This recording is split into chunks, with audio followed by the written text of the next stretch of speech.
Yo, what is up and what is going on, everybody? In today's video we're gonna be reviewing this Audi A1 from 2019. I gotta say, the outside as well as the inside looks amazing. Audi did a very good job on the redesign of this car. If you look at the back, also the turn signals are dynamic. Look at those taillights, man. So this is the trunk. I mean, it's not too big, it's not too small. It is the smallest Audi on the market, so you can't expect too much.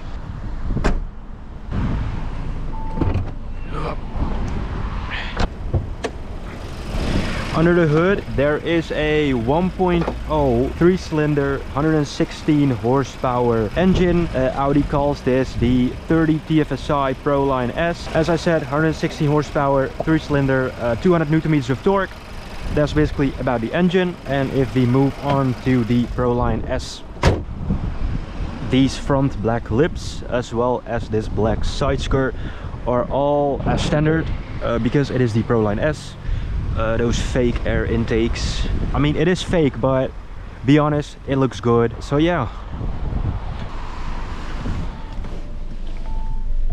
here we are. So we got a 7-speed automatic S-Tronic gearbox, manual handbrake, climate control. This specific Audi A1 has climate control, so it is not as standard, as well as the front heated seats. Steering wheel, no interior S-line. Virtual cockpit comes as standard as far as I know, but if you look at the design of the interior, it's just something else. The previous generation actually looked like a female car. It was small, it was boily, it was round, I don't know, it was just not Audi-like.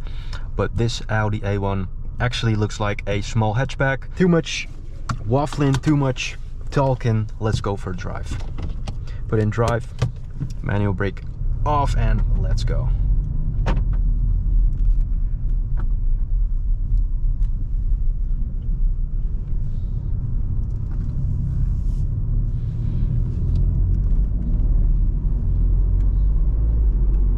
The gearbox is very smooth. I think I mentioned it before, but it is the S-Tronic 7-speed automatic gearbox.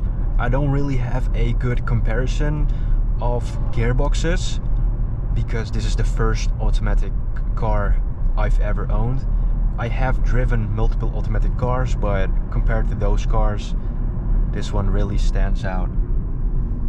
I haven't talked about the CarPlay before, but the CarPlay only works with a USB cable. So I've been using, holy shit, I've been using a USB-C cable, but you can also use a USB-A cable. There's USB-A and USB-C. Both of them are good, I guess. So if you're really about my car needs wireless CarPlay, you should pass on this car because that is not a thing. About the fuel efficiency, it is very efficient. Obviously, if you're pushing 150, 160 kilometers an hour, it won't be very efficient. But if you're going around 80 to 100 on the highway, I would say 100, because speed limit in the Netherlands is usually 100 kilometers an hour. So if you just keep going at 100, nothing too special will happen and you'll just be fine. And it'll be very efficient. I filled up this gas a few days ago. I've driven around 300 kilometers now and I have 410 left, so you guys can speak for yourself. I mean, what is efficient, what's not? I would call this really efficient because a full tank cost me around 60 euros, 60 to 65, so I guess that's pretty efficient. Some of you guys may know that the previous car I've reviewed was the Peugeot 208 from 2022, and compared to that car, this infotainment system is so much better. I mean, I have my climate settings with buttons. That's already a big plus. On the Peugeot, when I wanted to turn on my AC, I had to go through the screen and go to climate settings and all that stuff. So that's already a big plus for the Audi, as well as the functionality of this screen. I mean, look how smooth this is. Today is a beautiful day. Usually it's just rainy and grayed out in the Netherlands, but today I'd say it's 7 out of 10.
torpedo.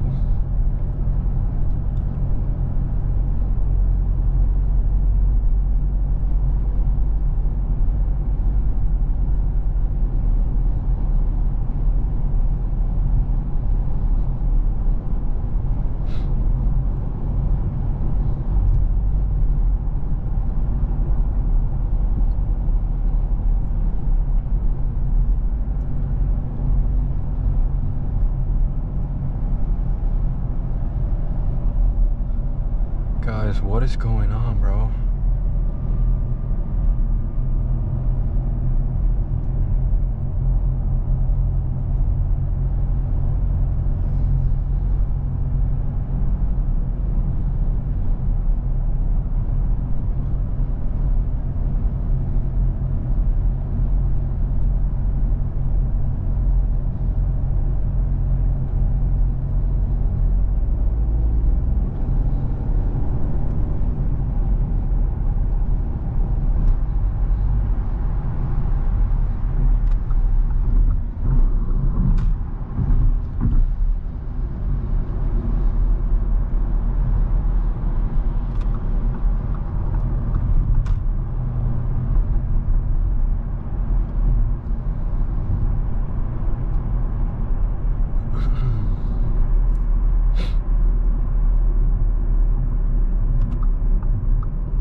Alright boys, this is gonna be it for today's video. I hope you guys liked it. If you did, make sure to hit that like button and subscribe. If you have any video ideas, please let me know in the comments, and I'll see you guys in the next one. Peace.